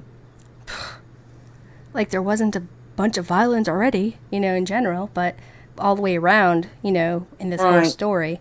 But, I mean, at one point of contention was that Pricey put his house in the names of his children. And I think Knight felt that in the event of a breakup, she was entitled to at least share of the house, or seen as they were pretty much living as partners. You know what I'm saying? Right. Even though they were officially living in separate residences, she spent most of her time at his house. Right. Right. And because Pricey refused, Knight wanted revenge. So she filmed the contents of his garden shed, including this first aid kit belonging to the mine where he worked at that he allegedly stolen. And he took the video to Price's boss, who fired him. And he had a $100,000 a year mining job. So he was not a man that, just made nickel and dime. He had a good job. Right. And Price was so mad, he kicked Knight out of his house and told her never to come back. But 6 months later, she turned on her sweet and loving side, and he invited her to move back. And this would prove to be the biggest mistake of his life. And actually, shortly before his death, Price told friends that he feared for his life. Yeah, I mean, this woman's... Now, Knight was extremely upset about Price's lack of commitment to her and his devotion to his children and ex-wife. The main argument that they would have in their fights always centered around Price's house. She wanted that house. Yeah. Now, while in front of one of his friends one night, Knight told Price, "You'll never get me out of this house. I'll do you in first." And Knight's brother, Kenneth, told police that 5 months before the murder, Katherine told him, "I'm going to kill Pricey and I'm going to get away with it. I'll get away with it because I'll make out that I'm mad or insane." She is insane. Yeah, really. She was insane. And one night after a fight with Knight, Price fled for his life and told his neighbor, she went for the butcher knife, so I got out of there. He should have got out there. He should have got out. He shouldn't have let her come back. He should have freaking put her in some psych ward and left her there. Exactly. How'd she even get out? Wasn't she even... Wait. She was just in there being assessed. When you're in there being assessed, I don't know how it is in Australia and the United States, you're in there for at least 10 days, sometimes longer. Or 48... Isn't it like 48 hours for some things? I don't know. I know that sometimes they can hold you for I've been in there for 10 days. That should have been 48. No. Yeah. I'm joking. But anyway... It just baffles me. She must have been a really smooth manipulator when she was talking to the doctors. They said that when, like I said before, when she was in a good mood, they said she was loving and sweet. But when she was mad, everybody got out of her way. So this was a woman that was not known for her, she was known for her violent temper and violent ways. I don't care if this woman came at me, period. I would, whatever it is for self-defense, it is for self-defense, and whatever happened to her, because if she's trying to kill me, I'm sorry, my life is important too. So sometimes if you're put in a situation... If somebody came at me and tried to kill me, if it come down to me or them, goodbye to them. Yeah, I would take my flashlight. And I'll take the consequences later. Well, right, you have to protect yourself, be a man or a female. If there is somebody that this psychotic is coming after you. Because I'll guarantee you one thing, I won't go down without a fight. Well, no, you can use that flashlight you got me too. We both got the same one. First you blind them and then you tase them. But yep. I don't care if someone's this this insane, and they're coming after you repetitively over and over again, at some point you may be put into a position where you have to save yourself or your kids. You would think the fact that she'd hang her knives over the bed would... who would sleep in that bed? Dude, there's so many things that you've already said that she should have been in jail. She should have been in a psych ward. She should have been in something. I think the cops were even afraid of her. I think the whole freaking Australia might have been afraid of her if they knew her. This woman's psycho. Really. Well, on February 29th in 2001, the day before Price's murder, she went to her sister's house to get a video camera that she had left there several months earlier. And then she went to her daughter Natasha's house and recorded a video of herself playing with Natasha's baby. Mm-hmm. And in the video footage, Knight looks at the camera and says, "I love all my children. I hope I see you all again." So Knight decided to take her daughter Natasha out to the local Chinese restaurant for dinner, mm-hmm. and told her, "I want it to be special." And then after dinner, she asked Natasha if she could leave her two youngest children with her for the night, even though they had no clean clothes and were without their school uniforms that they needed the following day. Mm-hmm. And Natasha said later in a statement to the police that she sensed her mother was unstable and told her, "I hope you're not going to kill Pricey and yourself."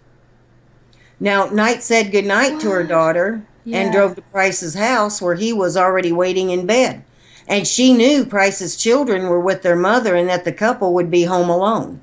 It's almost like she had a feeling, like she just knew, like she probably could pick up on that vibe or the energy, like, you know what I mean? She made sure nobody was in that house. Yeah. I just want to say before you go any farther, just to give this out again, I probably should have said this a little earlier when we were talking, but, the details which I know are going to be coming up just because I know the story, you know what I mean? They're going to become very graphic. And again, we just want to strongly advise for any of you guys who are listening now and who are listening later in the podcast, if you found everything before kind of bad, this is going to be even way worse. It's starting to get worse. It's going to be way more graphic and jacked up. So, listener discretion, you know what I mean? But this is truly an evil woman. And what she did that night, it just left, remember I told you, it messed up everybody who saw it, who came onto the scene and saw, and it's burned in their head forever. And some of these police officers, the guys who came on the scene right away, and they went to therapy, and they may still be going to therapy, because of what occurred. So I figured I might say this now. I probably should have said a little earlier too, but definitely now because it's going to get a little messed up, even more worse than what we've already been saying. Yeah, and it's like Raven said, what she did that night, it still burned in the minds of these policemen. Yeah, it still haunts them. And they are still, still haunts them to this day, exactly. When Knight arrived at Price's house, she climbed into bed and they had sex. She got out of the bed and she grabbed a large boning knife and she began stabbing Price in the chest. Now, evidence shows that the struggle would have lasted for several minutes, and it showed that he got out of bed while bleeding profusely, and he made a desperate attempt to escape. Knight followed him and was stabbing him repeatedly in the back. And Price made it from the blood evidence. They could see that Price had made it to the front door and opened it because the evidence showed bloodstains on the door handle. Mm-hmm. And judging by the blood on the front doorstep, he did manage to get outside. And also, according to this evidence, she must have dragged him back in. She dragged him back in and was still stabbing his body in a frenzy until he just collapsed in a pool of blood. Now, his autopsy revealed that he had been stabbed in the front and the back of his body 37 times. And there were many wounds to vital organs. Mm-hmm. Well, she would know every spot to hit just because she worked at a slaughterhouse. Exactly. Not that, animals have the same spot where we are for our organs and stuff, but she pretty much probably had an understanding. Well, she wounded many vital organs. The stomach, both lungs, the aorta, the liver, the left kidney, the descending colon, and the pancreas. He was dead with blood pouring from his body and splattering across the room and the walls. Well, because it was extremely violent. She was just sticking It them was left and right. extremely So in violent. that action, you're going to have the flailing of the blood splattering up and down the walls and the ceiling. So they can just trace just exactly what she was doing at each step just by the action of Right, where exactly. the blood is flinging onto the wall and the Well, pattern. they said that the living room resembled the slaughterhouse that Knight was so fond of. And after she killed Price, Jacked it's up. believed that Knight showered and then got his ATM card from his jeans pocket. Now, this was a move that would ultimately seal her fate, because it would prove that she was in control of her actions by doing something that is calculated and greedy. Because she drove to the nearest ATM to withdraw $1,000 from Price's account, and the nearest ATM was in Muswellbrook, and it was an hour round trip. You know, it just all this is hard to process in general. You know what I mean? But I don't. It just also the point if he was stabbed in the lungs, and then somebody else made this point too. But the blood would be pouring in. You think he would have suffocated quickly? You know what I mean? At that point, before. I mean, because she must have been. I'm sure he was drowning in his own blood. Well, that, but then also probably died from choking and suffocating, but hopefully at some point he just passed out and just didn't feel the rest of all of this when she was doing this. But this Hopefully. is just insane. So basically she had like 60 minutes is what you're saying to kind of plan her next move. And I don't know, you know, she just, I don't know, dude. She basically had enough time to plan out her next move and what she could have up her sleeve for the first part of the evening. You know, just, I don't know, dude. It was all messed up. You know what I'm saying? Right. It was, because what about what took place next made the first half of this look tame. When she returned to Price's house, she excuse me. Excuse me. It's okay. When she returned to Price's house, she methodically skinned his corpse, taking off the entire skin, including his face, his ears, his scalp, and his neck, like a ghoulish suit. I mean, she knew she had done this job hundreds of times with animals, so she knew what she was doing, and she got it all off in one piece. And it was done with such expertise that after the post-mortem examination, the mortician was able to resew the skin onto Price's body. Now, this macabre suit of skin was hung up on a hook in the entrance of the house, where it remained until it was removed by these horrified police officers.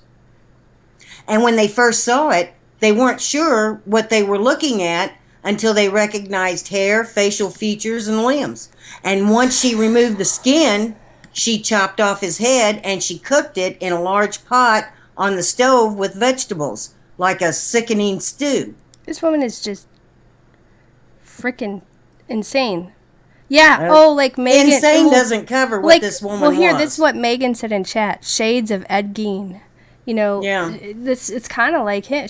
Maybe they're related. Maybe they have some blood traits. Like I said earlier, she was declared a real-world Hannibal Lecter. Now, parts of his butt were also sliced off and baked in the oven with peeled vegetables. What was she just thinking? This will be the best part to cook here, and this is the best part to cook here. Well, it's meaty. This is just insane. All of this. Well, these gruesome steaks were then arranged on plates with the vegetables and was left as meals for his children. And another piece of his butt was thrown into the backyard for the dogs. Ah, man, I hope the dogs were like, screw that. Maybe they had a little more sense not to eat human. What the hell? There's just so many things going through my mind. I don't even know what to say. I'm like, I can't even fathom something like this occurring. Just because I'm not sick in the head like this person. It blows my mind that there's individuals like this on the planet, you know? Really? And there's more than we really think. I mean, it's not just like one here, one there. I'm like, there's just so many people that are just jacked up in so many ways. you know? And she was so evil, she left this for his children. She wanted his children to discover all of this. Oh, that's right, because the table was set, and she had those little place cards, like you said, and there was notes where the were placed at each plate for his children, and I don't remember. There's something with the notes. Remember, because you were making a comment about that at the beginning when you first started talking about this. Right, but the contents of the notes were never revealed.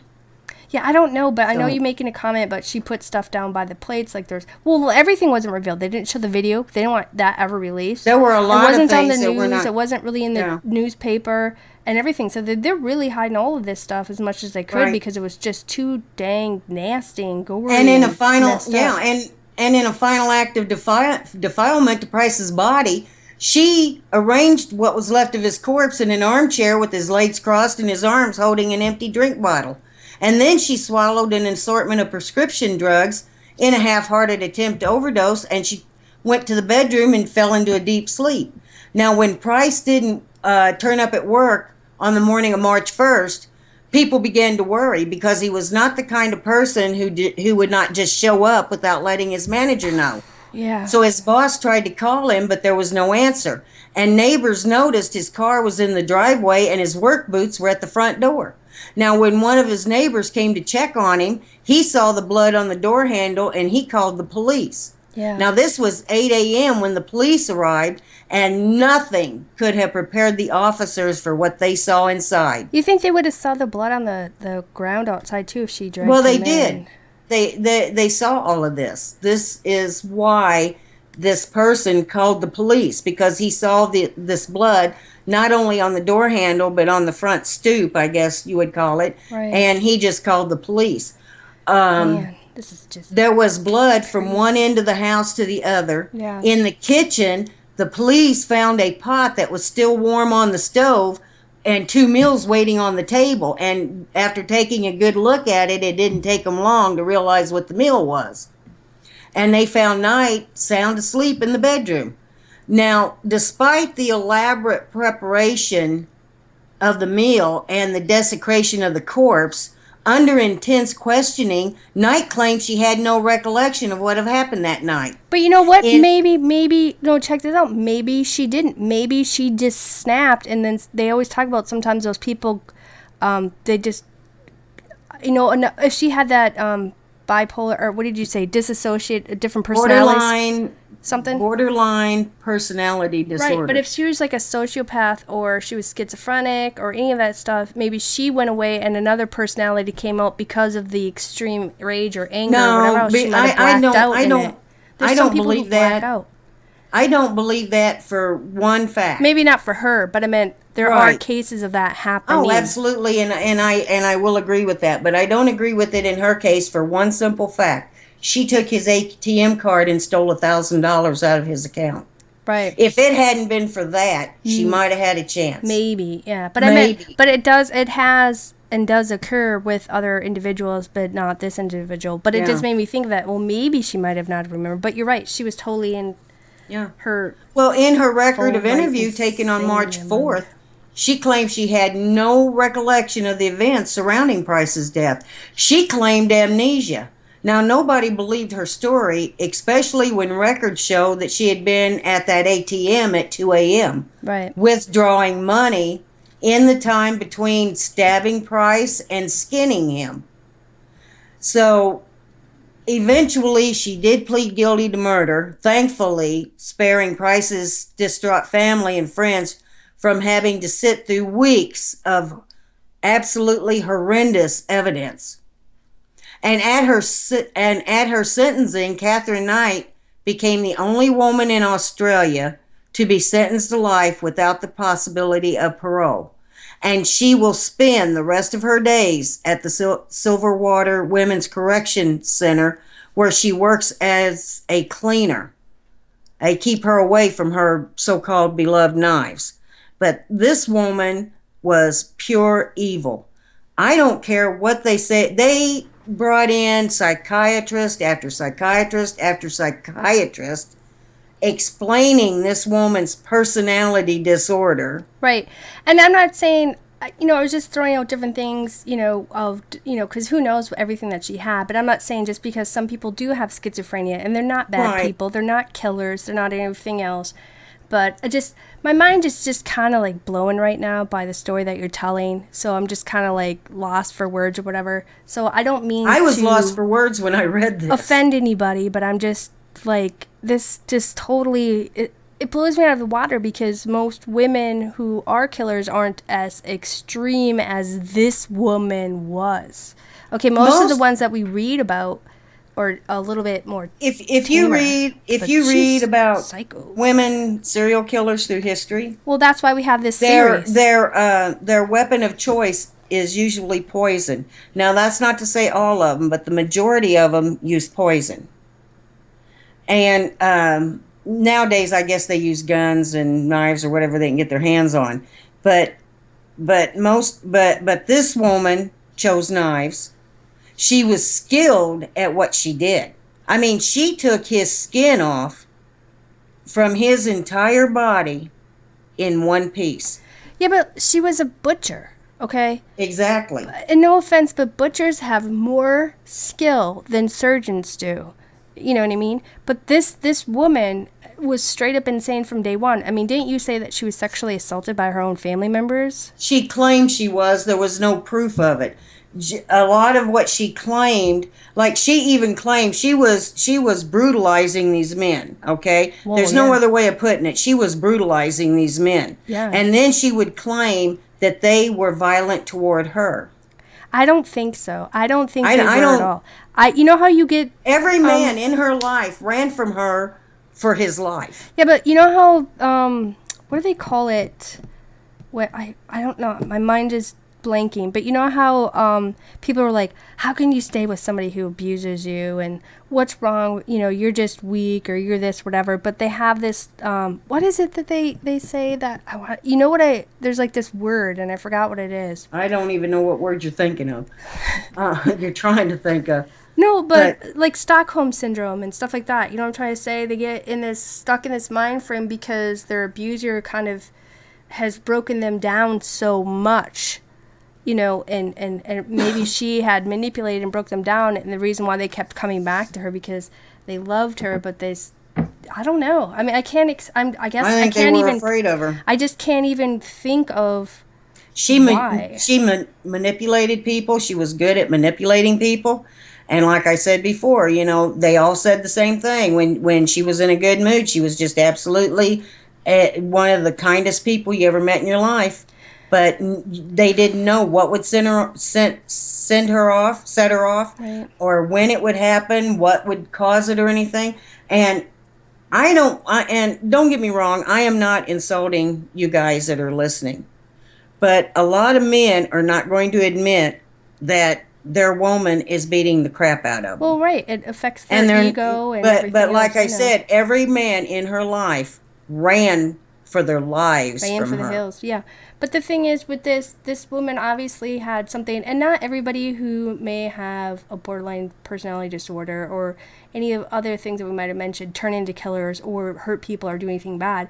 But, I mean, obviously there was something really off in this woman. We don't know if it was because she had a mental imbalance or she had some type of deficiency, or if she was definitely deficient somewhere. But I'm trying to say, let me say my thought. We don't know if she might have had, because if she did have abuse sexually, whatever else, or sometimes they say there's generational type of. But I'm just throwing different things out there that people talk about, Spooky. Well, I understand. You gotta let me talk a little bit. But I'm just saying there's people out there who say that sometimes these people who turn into serial killers or whatever, for some reason they had in and out spouts of possession and stuff, or they're influenced by negative energies or negative spirits or whoever. I mean, we really don't know unless somebody, I mean, I don't even know if the doctors who were talking to her could really even understand her. And you know what? She can manipulate each doctor to whatever way she wants. She can tell them whatever she wants and pretend to be whoever she wants and make the story whatever she wants. Nobody's really going to know, period. You know what I mean? I'm sure she did, but she killed Price because he left he put his house in his children's name. That's why she killed him. She wanted that house. And I don't, that might have been the last straw of why she did it, but I think there's obviously multiple reasons wasn't why. thinking right, because killing him was not going to get her that house. I don't, you know what, she was never thinking right the whole time, it sounds like to me. This woman's insane. But, I don't know, we could go on and on about these two women, you know, but I did mine first and tried to rush through it so we could get through this one. But, we're coming close to the end of a 2 hours. But maybe if you want to let everybody know we're doing, what our next show is on May 3rd. I want to thank our mods for doing such a good job. I want to thank everybody for coming in and listening to us. And I want to thank Raven for a good show tonight. Join us Tuesday, May 3rd, 8 p.m. Central, 9 p.m. Eastern for Paranormal Talk. And our guest caller is going to be KGB, who will be sharing some of his personal experiences and some EVPs with us. And thank you all for coming. Please subscribe to us, give us a like, and share us with others on any social media you may be a part of. Right, KGB is short for Kentucky Ghost Hunters. He's had him and his investigators for years now and stuff. But Paranormal Talk is something we used to do.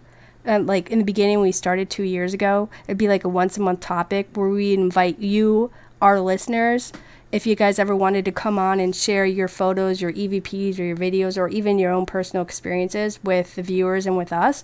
We'd always do like a 1 month thing. And then if there is anybody who's interested in coming on one time and sharing your story with us and with our viewers, you guys can contact us through our social media sites or also on Facebook.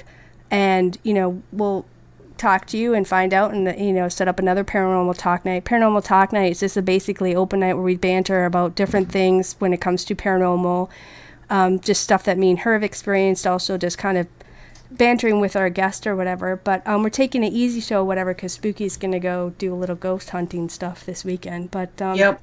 I just want to say thank you, everybody, for coming. Thank you, everybody, for sharing us.